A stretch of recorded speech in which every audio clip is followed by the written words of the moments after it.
My guest today is Chip Rackinator, an experienced Montessori educator and co founder of Pinion Montessori, a pre K to 6 microschool in Salt Lake City that opened in November of 2023 and is the first Wildflower Montessori school in Utah. Founded in 2014, Wildflower Montessori is a national network of now dozens of teacher owned Montessori microschools fostering child centered learning. Chip Rackinator, welcome to the Liberated Podcast. Hi there. Thank you so much for having me.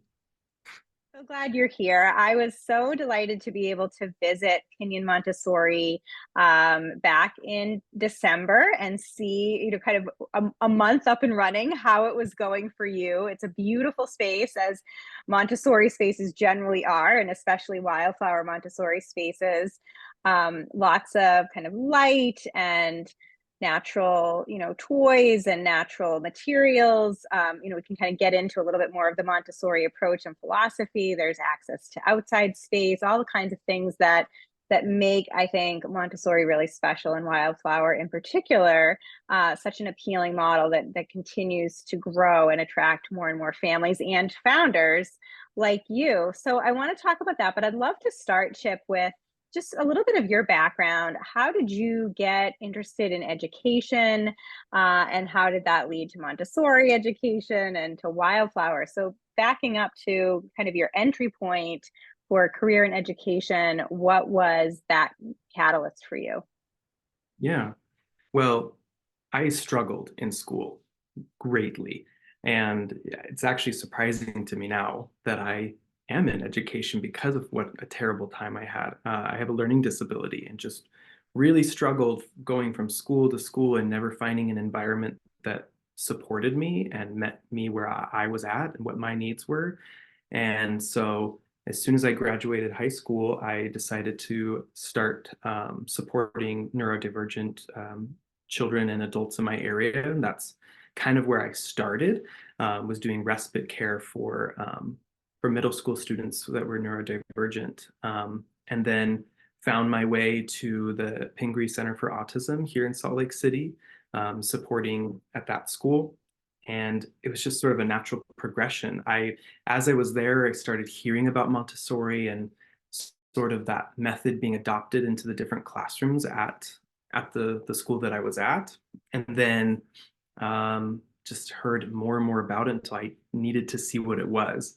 Um, so I actually happened to be in Hawaii, and there were a couple in the area, and I went and observed and looked and just fell in love immediately and knew my inner child was almost healed in that moment, that this would have been incredible for me, that this is just such a supportive environment. And I knew that it was what I wanted to do. So the very first school I found that was a Montessori school that I could apply to, I went for it. And that's how I got in. And was that in Utah? Yeah, so I went Yeah. back to Utah after that. And that was, yeah, here in Salt Lake City. Yeah. So tell us a little bit more about the Montessori philosophy and what you found so, incredibly uplifting and healing about the Montessori method. Yeah.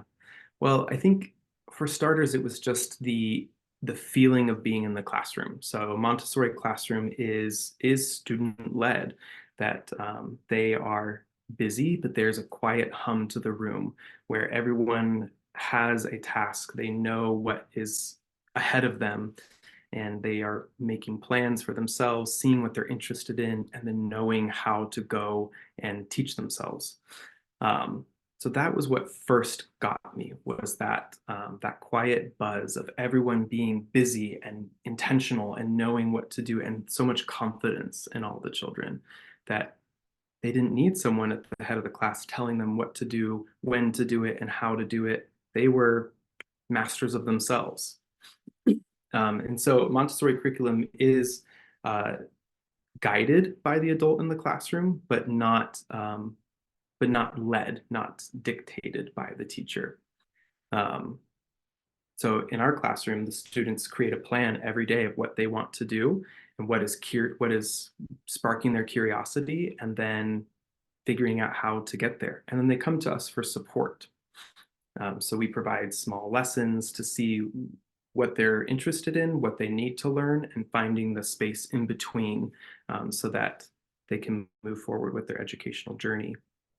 And But I'm curious, sorry, Chip, go go ahead. ahead, yeah. I was just curious what you spotted in the school that you were working at that was serving autistic children.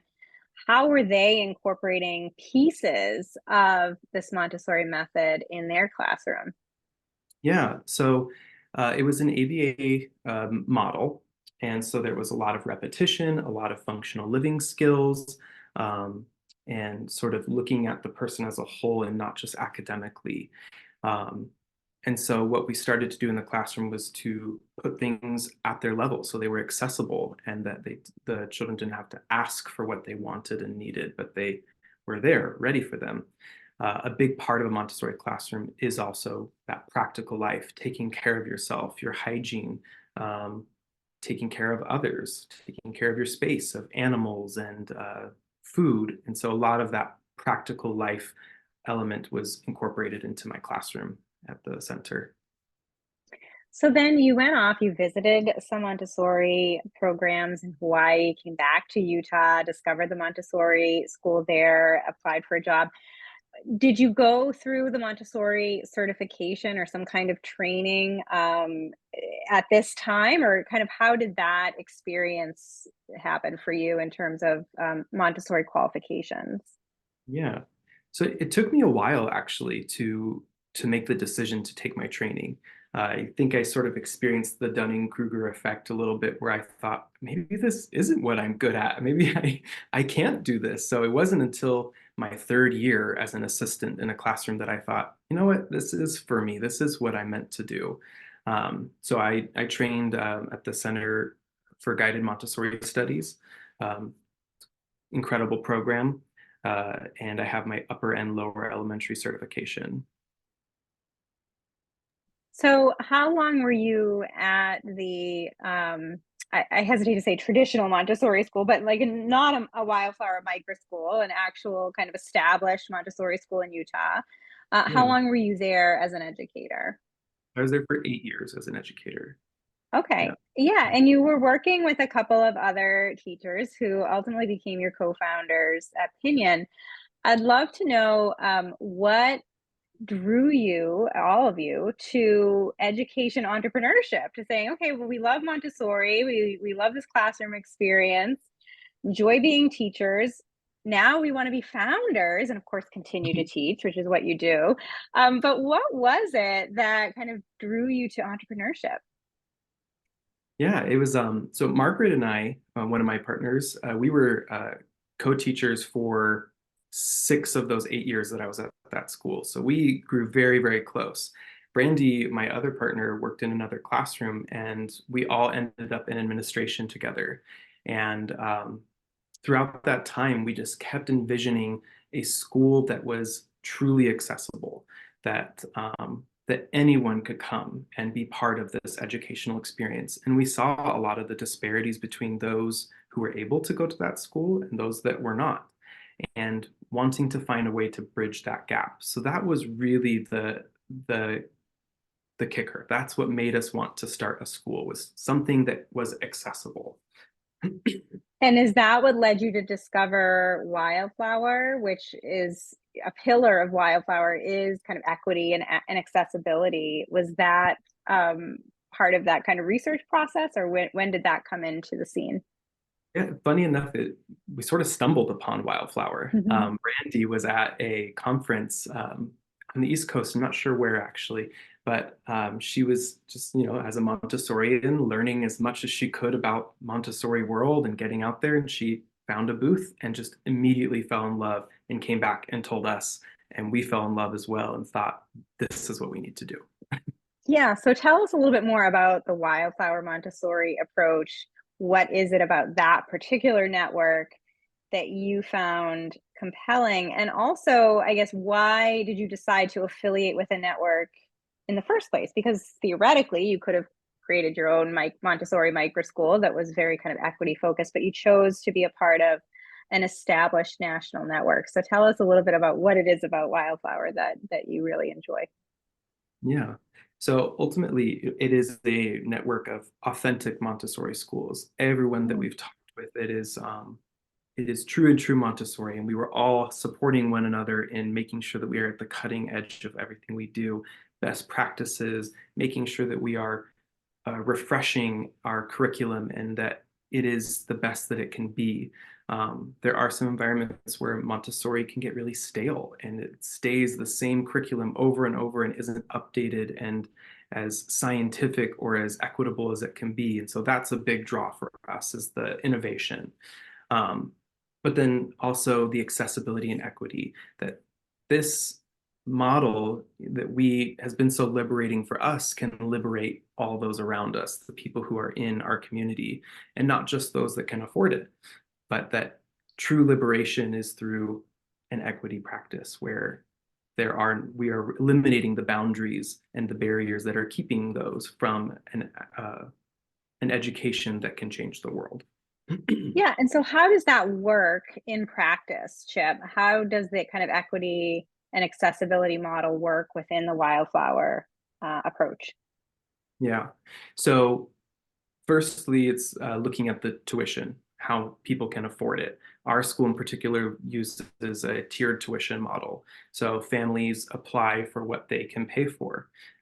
As we continue to progress, we would love to find more subsidies and more ways to find the resources in our area to bring back to our families, creating scholarship funds so that all those people can. Um, One thing that we're also looking at in the future is creating a dual language program, making sure that it's accessible to Spanish speaking people in our area and maybe even more languages in the future. Um, so finding out first what are the needs of the people in our community and then how we can meet them, listening to all of our stakeholders, everyone who's interested in our school. What is it you're looking for so we can shape our school to be what it is you need? Yeah, and so Pinion is a lower cost model, tuition model, even without the tiers. And of course, if you add in the tiered tuition, it's even more accessible to more families. Right. And then Utah last year in 2023 became one of the several states now that has universal school choice applying to all K to 12 students in the state. And that is a program that could also lower the tuition burden for some of your families. I wonder if you can talk a little bit about that.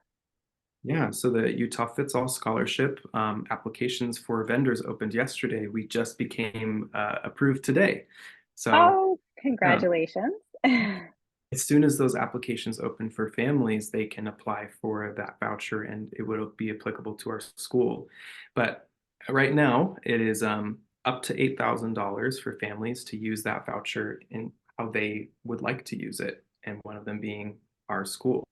So the bottom two tiers for our K through sixth grade students could attend the school for free with that voucher. Amazing. Just incredible. Yeah, and the ESA, the Education Savings Account Utah Fits All program, works like a voucher in your case because you're kind of a recognized private school. But one of the really neat things about ESAs as opposed to kind of typical voucher programs is that it can be used for other educational programming as well, learning pods and homeschooling collaboratives and all other educational therapies and all kinds of other ways that we may define education beyond a typical school the way a traditional voucher program would work. So providing families with so much more flexibility and opening up this whole world of microschools. And your program is micro at the moment. You have Yeah. 5 students and a few others kind of waiting in the wings to potentially join. You're expecting those numbers to grow rapidly.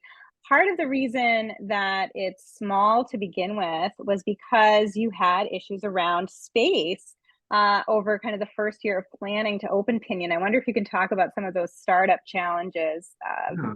and how that worked out for you. Right. So first off, we began conceptualizing this school and opened within less than a year, which is pretty quick. We began in January of 2023 and opened in November. Um, so we knew from the get-go that the facility was going to be the most challenging aspect, was finding the right space and getting it ready and having it prepared for students September. That didn't happen.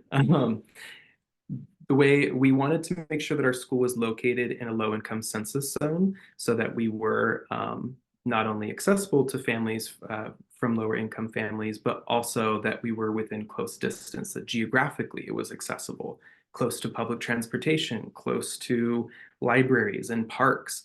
And that was a difficult task to make sure we checked off all those boxes. Um, and then also delays with our construction. We just tried to get things ready as soon as possible, but you know, plans don't always go to plan. So we did open in November, and we are loving where we are, and we are so excited to continue next year as well. Yeah, and this is of course a common challenge for founders in Oh finding yeah, space and not having space ready, and then losing some of the families because I know you had some families lined up yes, for a September opening, and then they of course had to scramble to find other options when the space wasn't quite ready yet. But kudos to you for opening as soon as you could rather than delaying another year, which is another option that some founders take. But you said, let's just get going. Let's just see yeah, where this leads. that was a big And decision to make. Was okay, yeah. next year, and we thought, you know what? We have families that are interested. We know families will come. We're ready to go. And so we decided this year. And was some of that made slightly easier given the support structures provided by the Wildflower Montessori Foundation? I know that they offer support and sort of finding grants as well as low interest loans for founders to take a little bit of that entrepreneurial edge off in the beginning. What is that process like, and how helpful has that been for you? Oh, incredibly helpful. So, yeah, so we were able to get in touch with people who were very well versed in grant writing, and I took a shot at my first few grants, and I was able to get a few, and that was through the help of people much more experienced than me, part of the network that supported in connecting us with those grantors, and also through the application process, um, as well as a low interest loan to help us get started and to get things moving. So that did take some of the edge off and make us feel like are supported, and we have that safety net there for us to continue. So it's scary, it's a big leap to do something like this, but to do it with others and to stand on the shoulders of giants that have come a long way in the last 14 years, all the other wildflower schools, helped us to feel more confident, and I hope in turn someday encourage others to do the same. So you mentioned grant writing is now one of your new responsibilities. I wonder what else, what other tasks you've taken on now as an entrepreneur that are quite different from your role as an administrator and an educator in a typical classroom. Yeah. So at my former school, I was starting to move into the world of admissions, and I'm now fully in charge of the admissions at our school. So that was a big leap, was learning that process. Marketing and social media marketing, print marketing. I kind of had dipped my toes in the water a little bit with that, but I've learned just so much and have met so many people, and through Wildflower, but also having the courage then to ask people in our area. I even went to the library and asked someone there who does social media marketing if she could tell me a little bit about what I could do. So yeah, marketing, admissions, grant writing, uh, working with lawyers, working with contractors. It's been so much that I've learned in just the last 12 months. Yeah, and one of the things I believe that the Wildflower Montessori Network recommends is for founders to have a co-founder or co-founders, in your case, too. Um, how helpful has that been? And, is that something that you feel is sort of part of the success model for entrepreneurship? that you'd recommend for others who might be considering launching their own microschool or similar program? Absolutely.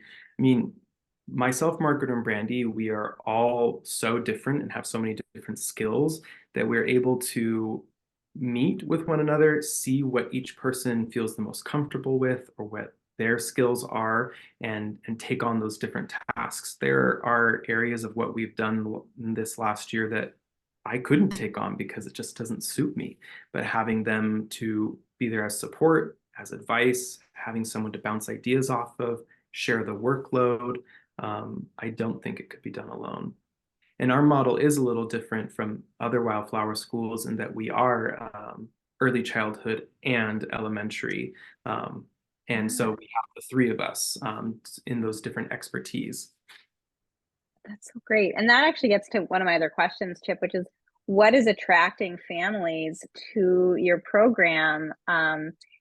You hear you're kind of getting started. It's more of an experimental school in this first year. Why are families coming to you? What are they looking for? So we're kind of getting two different types of families that are coming to our school. Those who have heard of Montessori or want to know more about it. They're looking for something different for their child. They love the idea of a mixed age classroom where all the students are supporting one another and they're learning at their own pace. And then also those families that may have been in a private school or another Montessori school where they want something different, something that's a little more fresh. And an equitable approach, a tiered tuition model is appealing to them, where their child can be with all different kinds of people. Yeah. So, what are the plans going forward? Where do you see Pinion going? I know that in the current space you're in, you have room to grow, which is really exciting. And you expect to grow. You expect that next year's enrollment is going to be quite a bit larger than this year. I know we talked about potentially you moving into a middle school space at some point. So, tell us about kind of the grand vision for Pinion. So we are definitely ambitious people, ambitious and tenacious. So when we have an idea, we will get it done, maybe in 8 months. So Yeah. we do have plans to continue to expand. I don't know if I mentioned, but we are currently a single classroom school. So all from 3 years old to 12 years old in one classroom. As we grow, we will split into a 3 to 6 and a 6 to 12 classroom. And it is our dream to continue to expand. We're talking to people who are interested in starting an infant toddler program that then could blend into our school, and then also us beyond 6th grade as well. Um, we have the certification, we have the experience, we just need the space and the opportunity to do it. So there's a lot on the horizon. Oh, great. Yeah. And what have you found to be most rewarding about now being an education entrepreneur, running your own school? What has been sort of something surprising and fulfilling as part of that experience? I think mostly just the joy of the families. Just some of the families, even just a sigh of relief that this is a inviting space. This is a warm place for my child to be, where they Mhm. feel supported and loved and taken care of. And yeah, I think that would be it for me. The peace that I feel in our classroom. I love that. I love that. For you as educators, for the learners in your classroom, for the families who are thrilled that their children are there, it just must be really gratifying. So, what advice, Chip, as we begin to wrap up, would you give to prospective school founders, people who are interested in going out on their own to create their own program? What sort of startup tips do you have for them? Well, I would say start thinking of your facility day one and what you're going to do with your facility, where it's going to be. But just have a really clear idea of what you want the space to be and to feel like and how to operate. Have a very clear vision for what you're trying to create. Um, asking questions. Don't be afraid to reach out for help. We, like you said, we were teachers with administration experience, but we've learned so much, and we wouldn't have done that if we hadn't asked questions and admitted to what we don't know and been willing to fail. We definitely made mistakes along the way, and we wrote down every mistake so that we wouldn't make it again and something to learn from. So that was a practice that we had was, what did we learn from this? Not focusing on what we did wrong, but what did we learn and what can we do different next time? And just really leaning on our community and taking care of one another and taking time to rest and recuperate and say, I've got too much on my plate right now. I'm going to take a little bit of time. And that ability to communicate that and that comfort and safety with my partners, I think has led us to where we are now. Is just that open communication. Such great advice. Thank you, Chip. So, if my listeners and viewers want to learn more about Pinion Montessori, track your progress as you continue to grow and flourish, what is the best way for them to do that? Yeah, we're on social media. We're on Instagram and Facebook at Pinion Montessori on both.